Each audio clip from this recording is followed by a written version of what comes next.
मंडळी कसे आहेत, बरे आहेत का? बरे असलेच पाहिजे, मी पण बरी आहे. तर आज आहे बुधवारचे डबे चालू.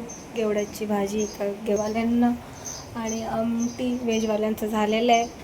तर झालेलं पीठ मळणं. आणि तुम्ही मला बोलता, कमेंट्स येतात की तुमचं डॉगी जेवण करताना आतमध्ये तर नाही. बघा, माझी डॉगी तिथं बसलेली आणि ती कधीच किचनपर्यंत येत नाही, कधीच नाही.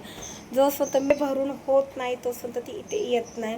आणि म्हणजे चपात्या तिथे करायला असं होतं, चपात्या करायला तिकडे घेतलं की ती बाथरूममध्ये जाऊन बसेल. आता बाथरूम ओलं आहे, तो ओल्यात तिला मी बसवत नाही. जेव्हा बाथरूम सुकवतं तेव्हा ती बाथरूममध्ये जाऊन बसते. तिचा आता मी डबे भरते, मला पूर्ण माझं लक्ष, मलाही भीती असते की तिचं काय केस वगैरे येणार नाही, मला पण त्याचा समज आहे. त्याच्यामुळे मी डबे भरताना कपडा पण खाली टाकते, तेव्हा डबे भरते.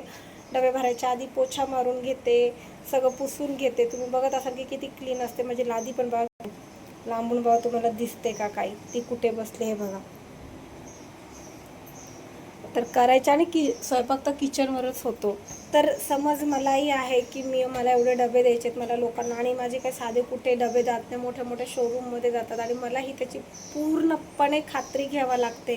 तुमच्यापेक्षाही टेन्शन मला असतं की एखादा एक केस गेला आणि माझा डबा सुटला तर नॉर्मल माझे पण केस आम्ही कसं बुचडा बांधून ठेवते आणि त्या चपात्या करतात त्यांच्या पण केस बांधलेले असतात. आम्हाला आता आम्ही हे काम करताना, आम्हाला हे काम करताना पूर्णपणे काळजी घेतली पाहिजे की आम्हाला कसं करायचं आहे.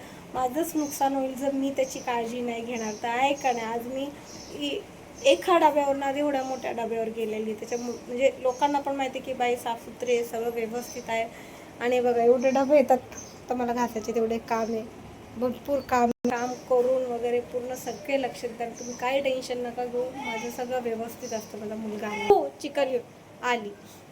तर अशा रीतीने डबे बनवत होता. आणि प्लीज छानसे कमेंट करा, मला तुमचे कमेंट वाचायला आवडतात.